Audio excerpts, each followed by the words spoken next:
사람에게 있어서 이름은 굉장히 중요합니다. 왜냐하면 이름은 그 사람의 모든 것들을 대표하기 때문에 그렇습니다. 예를 들면 저를 소개하려고 할 때 저에 대해서 어떻게 소개할 수가 있을까요? 키는 아담하고 몸은 좀 뚱뚱하고 얼굴은 좀 잘생겼고 이렇게 설명할 수 있겠습니까? 그럼 누군데? 그 사람이 누구야 도대체? 이렇게 질문 나오지 않겠어요? 그런데 우리 교회 목사님은 김승민. 그 김승민 목사님이 오미동교회 목사님 그분 말하는 거야? 이렇게 대본에 아는 사람들은 다 알 수가 있겠죠. 그러니까 전혀 잘 모른다 할지라도 이름 석자, 요 석자가 그 사람을 전체를 표현하고 있고 그 사람 전체를 대변하고 있다, 그렇게 볼 수 있죠. 그런 면에서 성경에 나타나 있는 하나님의 이름들은 굉장히 중요합니다. 하나님의 다양한 이름들을 통해서 하나님이 누구신지를 우리에게 설명하고 있습니다. 물론 대표적으로 구약에서는 여호와, 또 신약에서는 예수, 그 다음에 예수님께서 승천하신 이후에는 성령님, 그래서 여호와 하나님, 또 성자 예수님, 그 다음에 성령 하나님. 그래서 우리가 일반적으로 삼위일체 하나님 할 때 바로 여호와, 예수, 성령님, 이 세 분의 이름을 삼위일체 하나님이다, 그리고 이 이름이 하나님의 대표적인 이름이다, 이렇게 이제 알고 있죠. 그 외에도 하나님께서 일을 하실 때 그 하나님의 모습을 드러내는 그 모습을 통해서 하나님은 누구다? 여호와 라파, 이 말을 보겠어요? 하나님은 치료하시는 하나님. 여호와 니시, 하나님은 승리를 가져다 주시는 분. 이렇게 하나님의 사역을 할 때마다 그 하나님의 이름이 같이 불려지고 있는 그런 모습들을 볼 수 있습니다. 오늘 시편 8편 말씀에 보면 하나님이 누구신지, 하나님이 어떤 분이신지에 대해서 짧지만 아주 잘 설명하고 있습니다. 다윗은 이 하나님에 대해서 1절 말씀에 어떻게 얘기하고 있습니까? 1절 우리 같이 한번 읽어보겠습니다. 시작. 여호와 우리 주여, 주의 이름이 온 땅에 어찌 그리 아름다운지요, 주의 영광이 하늘을 덮었나이다. 9절 말씀에도 보면 똑같은 말씀을 반복하고 있죠. 9절 말씀 우리 같이 한번 읽어보겠습니다. 시작. 여호와 우리 주여, 주의 이름이 온 땅에 어찌 그리 아름다운지요. 하나님의 이름이 온 땅에 어찌 그리 아름다운지요. 하나님의 이름이 얼마나 아름다운지, 하나님의 이름이 얼마나 대단한지, 하나님의 이름 그 자체에 하나님의 인격, 하나님의 그 모든 존재가 다 드러나게 되는 거죠. 그런데 하나님의 그 이름이 어찌 그리 아름다운지, 하나님의 이름이 너무너무 아름답고 그 하나님의 이름이 얼마나 좋은지 다윗은 그 하나님의 이름을 찬양할 수밖에 없다. 그래서 시편 8편의 시작도 바로 여호와 우리 주여, 주의 이름이 온 땅에 어찌 그리 아름다운지요. 마지막 9절도 똑같은 말씀으로 여호와 우리 주여, 주의 이름이 온 땅에 어찌 그리 아름다운지요. 하나님의 이름을 찬양하고 하나님의 이름을 찬양함으로 시작하고 마무리하는 이 시편 8편의 이 모습. 다윗은 자신이 살면서 하나님을 얼마나 많이 불렀습니까? 자신의 억울한 문제들, 또 도망자 신세, 또 자기같이 부족하고 연약한 자기를 찾아오셔서 이스라엘의 왕으로 불러주시는 그 하나님의 모습. 다윗은 누구보다도 찬양을 많이 했고 다윗은 누구보다도 기도를 많이 했던 사람은 아니겠습니까? 그때마다 수없이 불렸던 하나님의 이름, 그 하나님의 이름을 부를 때마다 다윗은 어떤 생각을 할 수 있었을까? 그 하나님의 이름, 그 하나님의 이름을 부를 때마다 이 하나님의 이름이 온 땅에 충만하고 아름답게 펼쳐져 있다는 것을 고백합니다. 그가 동굴 속에서도, 그가 다른 나라의 도망자 신세가 됐을 때도, 그가 사무엘로부터 왕으로 부름받을 그 순간에도, 그가 이스라엘의 위대한 왕으로서 영토를 확장하고 모든 일들을 감당할 때도 그 하나님의 이름이 온 땅에 있었고 그 온 땅에서 그 이름이 아름다웠고 그 온 땅에서 이 다윗을 도와주셨던 그 하나님. 그래서 다윗은 어디 가든지 그 하나님이 자기와 함께 하셨고 그 하나님을 통해서 자기의 인생이 아름다운 인생으로 변화되었다는 것을 너무나 잘 알죠. 자기같이 비천한 사람, 자기같이 연약한 사람, 자기같이 힘도 없는 사람, 그렇잖아요. 다윗이 외모적으로도 그렇게 대단하지 않잖아요. 이스라엘의 초대왕 사울은 외모도 대단했어요. 키도 크고 인물도 좋고 모든 부분에 있어서 사람들이 딱 봤을 때 와, 멋있다, 와, 정말 괜찮다, 이렇게 사울을 바라봤지만 다윗은 전혀 그렇지 않다고.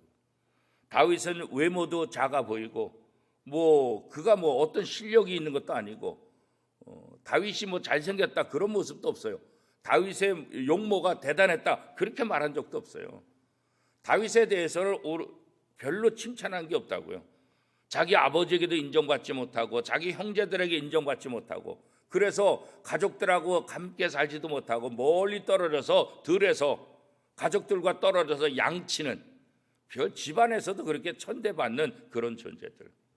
오죽했으면 사무엘이 다윗의 아버지 집에 찾아와가지고 하나님께서 이 가정에 이스라엘의 왕이 태어나실 것이다, 이스라엘의 왕으로 부름받을 사람이 있을 것이다, 그렇게 얘기했을 때 다윗은 염두에도 안 뒀잖아요. 그죠? 아버지조차도 다윗을 염두에 두지 않았잖아요. 다른 형제 다 보고 나서도 더 이상 없습니까? 없습니다 할 정도로 다윗은 완전히 열외 상태. 그렇게 비천하고 그렇게 연약하고 그렇게 부족한 자기를 하나님께서 자기를 찾아오셔서 이스라엘 왕으로 삼아주시고 하나님의 은혜로 자기가 이스라엘의 위대한 역사를 이끌 수 있었다는 것. 그 하나님의 이름을 생각할 때마다 다윗은 너무 감사하죠. 너무 고맙죠. 그렇죠? 다윗은 하나님이 어떤 분이시냐, 어떤 분이시라고 얘기하고 있습니까? 2절 말씀 우리 같이 한번 읽어볼까요? 시작.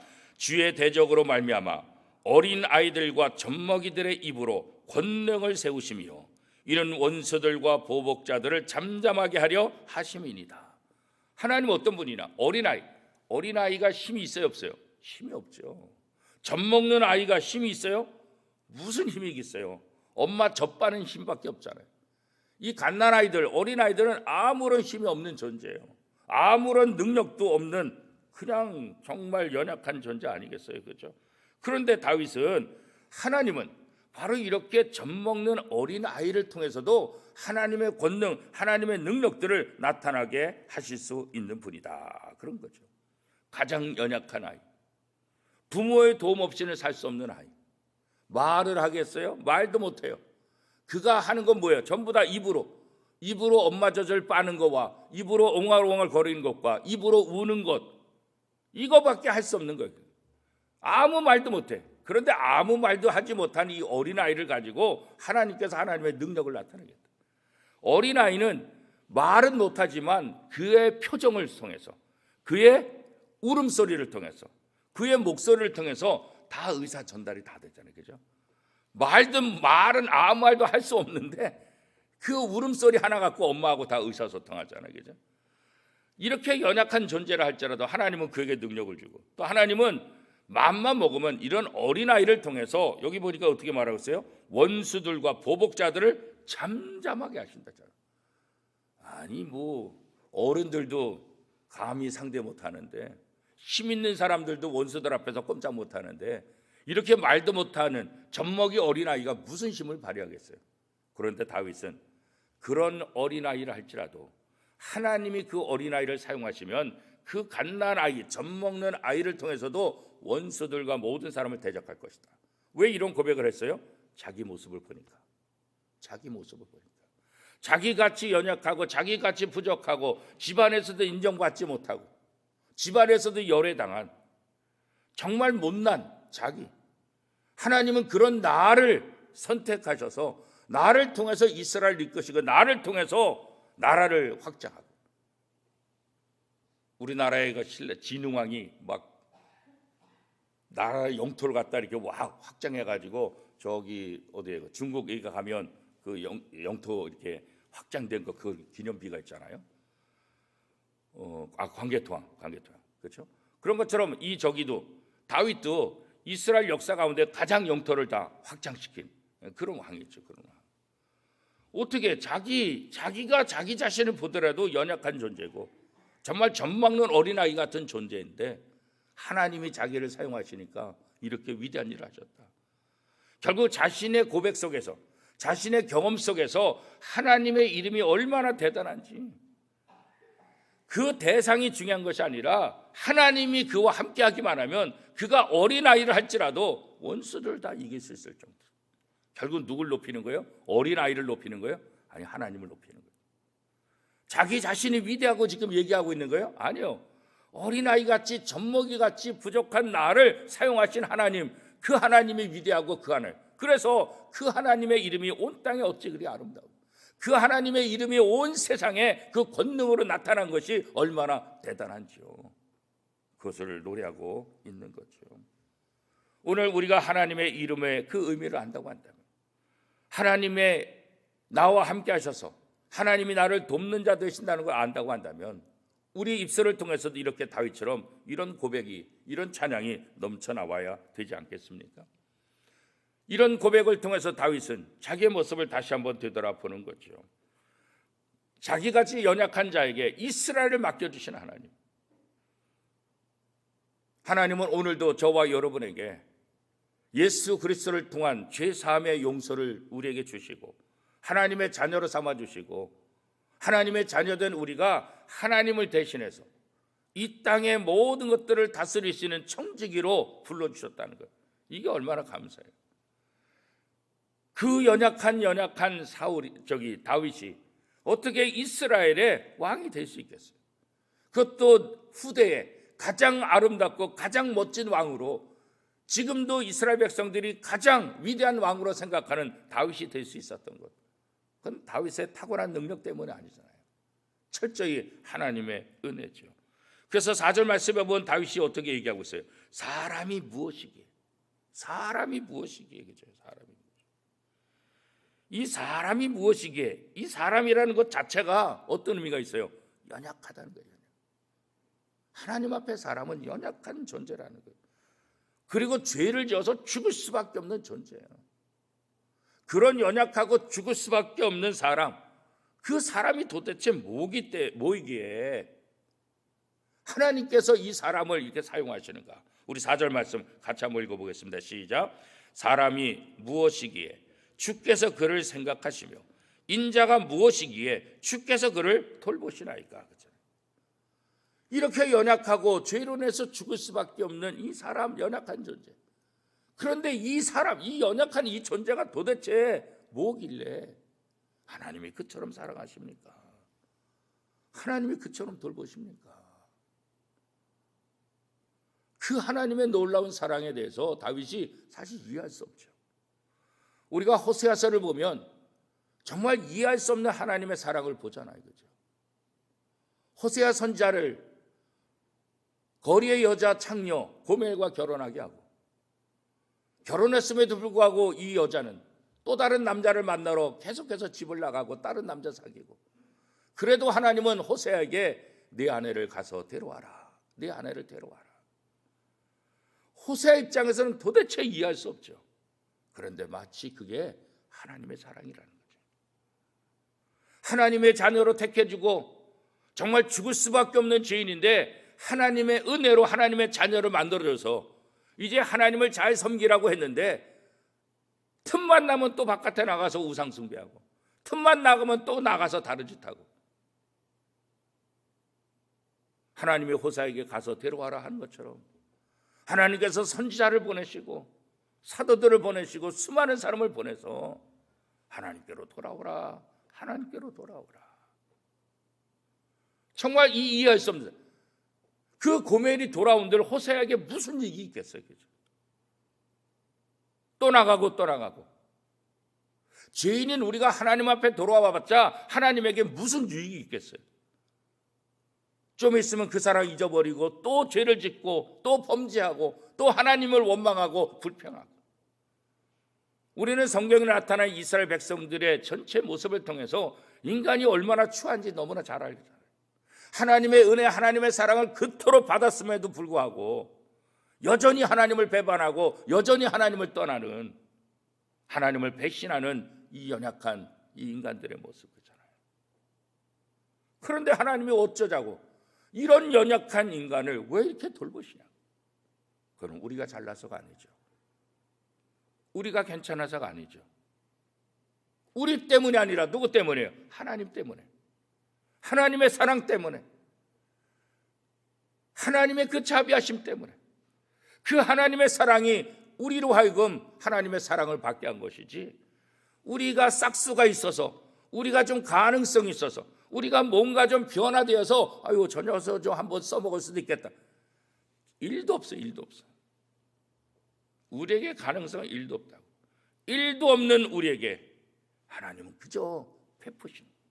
우리가 아직 죄인 되었을 때 하나님께서 우리를 먼저 용서해 주셨다.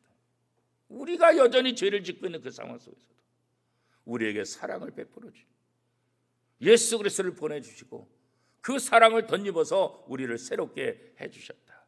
이게 바로 하나님의 사랑이죠. 다윗은 사람이 무엇이 간데, 이 연약하고 이 죄 많은 인간, 결국 누굴 얘기하는 거예요? 자기 자신을 얘기하는 거예요. 하나님, 도대체 죄가 뭔데? 집안에서도 인정받지 못하는 죄가 도대체 뭔데? 저 들에서 그저 양치기 목동에 불과한 죄가 뭔데? 나를 이스라엘의 왕으로 세워주시고 나를 하나님의 일꾼으로 삼아주셨습니다. 자기 자신을 보니까 그 하나님의 은혜가 너무나 대단한 것이죠. 그러면서 5절 말씀에 이렇게 고백하고 있지 않습니까? 5절 같이 한번 읽겠습니다. 시작. 그를 하나님보다 조금 못하게 하시고 영화와 존귀로 관을 씌우셨나이다. 우리를 어떻게 해요? 영화와 존귀로 관을 씌우셨나이다.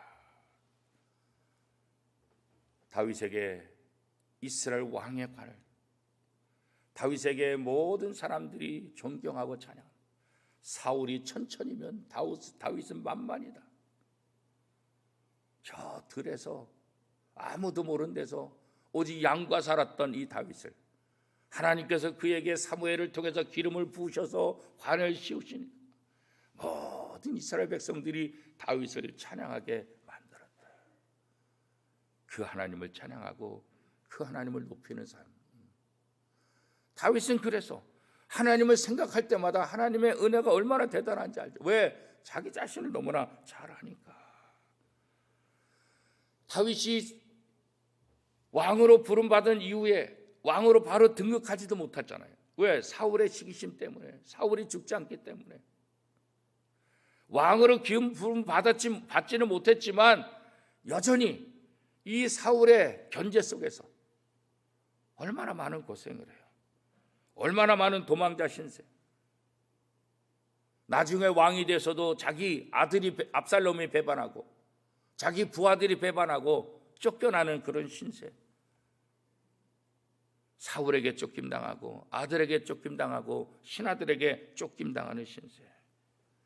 이 과정 속에서 다윗을 시기하는 수많은 사람들, 다윗을 배신한 사람들의 모습, 패역한 그런 사람들의 모습을 다윗이 너무나 많이 봤잖아요.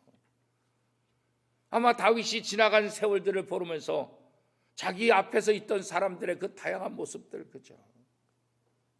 결국 인간의 가장 추한 모습들, 인간의 가장 더러운 모습들, 인간의 가장 냄새나고 역겨운 그런 모습들을 수없이 봤잖아요.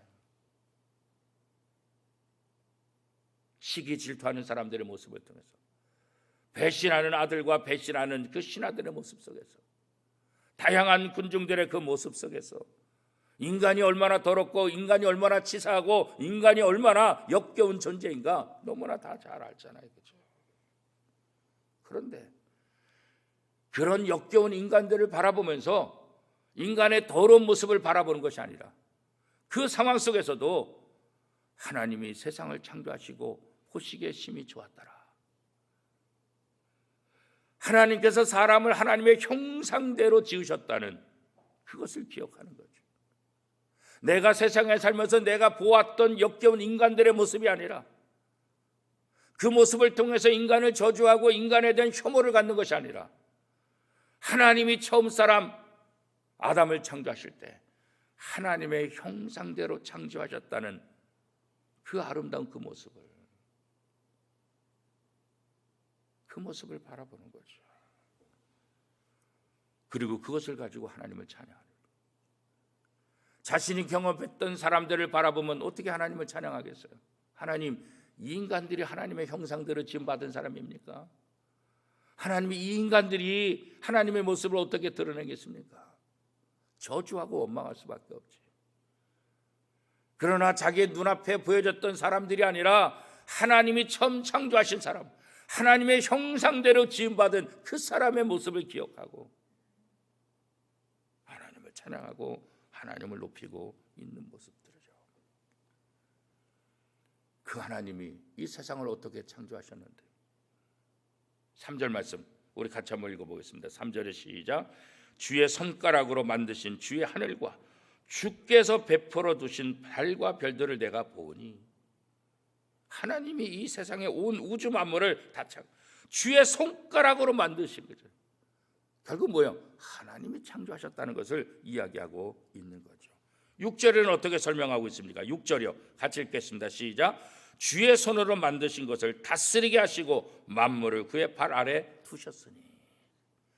하나님께서 창조하신 이 모든 것들을 어떻게 해요?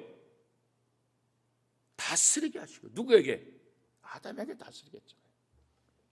생육하고 번성하라. 땅에 있는 모든 것들을 다스리라. 하나님의 형상대로 지음받은 인간에게 하나님이 창조하신 모든 세상을 맡기고 너가 다스려라. 하나님은 자신이 비천한 존재였다가 하나님의 나라 이스라엘을 자신에게 맡겨진 모습을 통해서 처음 사람, 하나님의 형상대로 지음받은 그 사람에게 이 세상의 모든 것들을 다스릴 수 있는 권한을 주신 것을 다시 한번 기억하는 거죠. 자기같이 연약한데 어떻게 하나님의 나라 이스라엘을 다스릴 수가 있겠어요? 그럼에도 불구하고 하나님은 연약한 인간이지만 그 사람들을 통해서 하나님이 창조하신 세상을 맡기시고 그 세상을 잘 이끌어갈 수 있도록 모든 걸 맡기셨다. 다윗은 자신이 하나님의 청직이라는 사실을 아는 거예요. 내가 왕이니까 내가 주인이다 이 고백하고 있지 않아요. 내 말을 들어라 이런 고백하고 있지 않아요.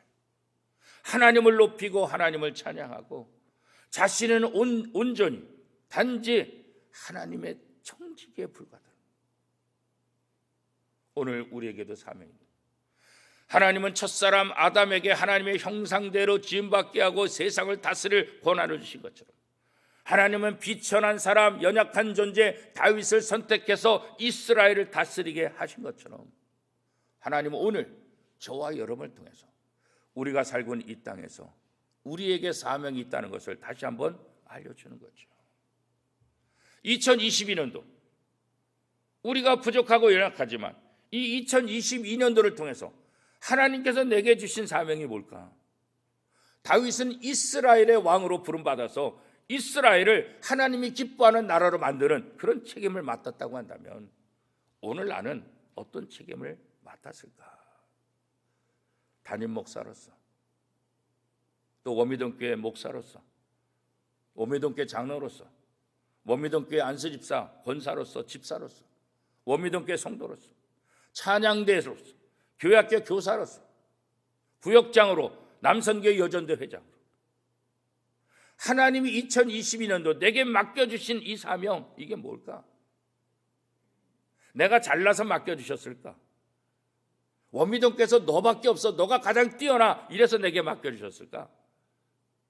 그렇지 않다는 거예요. 내가 부족하고 연약하지만 부족한 나를 통해서 하나님의 영광을 드러내기 위해서 하나님이 나를 불러주셨다. 사람이 무엇이 간데, 이 비천한 인간이 무엇이 간데 하나님이 이렇게 돌보십니까? 하나님의 영광의 도구로 쓰임받으려고. 나같이 부족하고 연약하지만 하나님이 나와 함께 하셔서 어린아이, 갓난아이들을 통해서 원수를, 보복자들을 능히 이기게 하신 하나님께서 오늘 나를 통해서 원미동교회를 통해서 주신 이 직분들을 통해서 하나님을 드러내고 하나님께 영광, 하나님의 부름받은 사람이 얼마나 아름다운지, 하나님의 형상대로 지음받은 우리가 얼마나 멋진지. 내 스스로 빛을 내는 것이 아니라 하나님을 통해서 우리가 빛을 내는 거예요. 우리는 반사체에 불과하죠. 그런데 많은 사람들이 자꾸 착각하는, 자기가 빛을 스스로 내는 것처럼. 우리가 세상에 비친 것은 빛이신 예수 그리스도, 요한복음에 보면 예수님을 빛이라고 고백하고 있잖아요. 예수님이 이 땅에 오시는 것을 빛으로 오신 주님이라고 말하죠. 우리가 예수님을 영접할 때 우리 안에 빛이신 예수님을 영접해서, 그래서 우리가 세상에 빛이 되는 거죠. 우리가 원래 뭐를 발광할 수 있는 그런 빛 자체가 아니잖아요, 그죠? 다윗은 분명히 알았어요. 자기가 뭔가를 비칠 수 있는 빛 자체가 아니라는 걸 알았어요. 자기같이 연약하고 젖먹이 어린아이 같은 연약하고 추한 그런 자기 자신인데 하나님이 내 속에 들어오셔서 나를 빛나게 하셨다는 것, 너무나 잘 아는 거죠. 2022년도를 통해서 하나님이 나를 왜 부르셨을까? 하나님이 내게 왜 직분을 맡겨주셨을까? 그건 다른 거 아니에요. 나를 통해서 하나님의 빛이 세상에 드러나는, 나를 통해서 하나님의 능력, 하나님의 권능이 온 세상 속에 드러나기를 원하고 있다는 거죠. 2022년도 하나님이 나를 이렇게 하나님의 걸작품으로 창조하셔서 나를 통해서 하나님의 위대한 일을 할 수 있도록 맡겨주셨다. 이거 생각할 때 어떻게 해요? 감사하죠. 아, 버거워요, 힘들어요, 못하겠어요, 이게 아니라 뭐예요? 과분한 거지. 어떻게 저같이 미천한 자에게 이런 귀한 일을 맡겨주셨습니까? 부족하지만 하나님 주시면, 하나님이 함께 하시면 제가 해보겠습니다. 맡은 자들에게 구할 것은 충성이라 그렇게 말하고 있잖아요. 변명이 아니라, 회피가 아니라, 도망이 아니라 뭐예요? 맡은 자들에게 구할 것은 뭐라고요? 충성이라. 2021년도 여러분에게 맡겨주신 하나님의 그 사명, 이것을 다시 한번 깨닫고 오히려 그것에 감사하고 그것을 통해서 더욱 즐거워하고 기뻐하는 그런 한 해가 됐으면 좋겠습니다. 짧은 구절이지만 이 시편 8편을 통해서 하나님이 얼마나 위대하고 아름다우신 분인지, 하나님이 창조하신 이 세상이 얼마나 아름다운지, 그리고 그 세상을 하나님의 형상대로 지음받은 우리에게 잘 다스릴 수 있는 사명을 주셨다는 것, 이게 기독교의 가장 핵심 진리인데 이 짧은 구절을 통해서 다윗은 그것을 함축적으로 지금 설명하고 있는 거죠. 그래서 결과적으로 뭐예요? 다윗은 하나님을 높인다, 하나님을 찬양한다. 그래서 여호와 우리 주여, 주의 이름이 온 땅에 어찌 그리 아름다운지요, 주의 영광이 하늘을 덮었나이다, 이렇게 고백하고 있는 거죠. 오늘 다윗의 고백을 통해서 내가 믿는 하나님이 누군지, 내가 믿는 하나님이 어떠한 일을 하셨는지, 내가 믿는 하나님 왜 나를 부르셨는지, 나에게 맡겨진 사명이 무엇인가, 이거 다시 한번 깨달으며 하나님 앞에 위대한 존재로 하나님이 나를 걸작품으로 만드셨다는 이 자부심을 가지고 2022년도 멋지게 달려가는 저와 여러분의 삶이 될 수 있기를 축복합니다.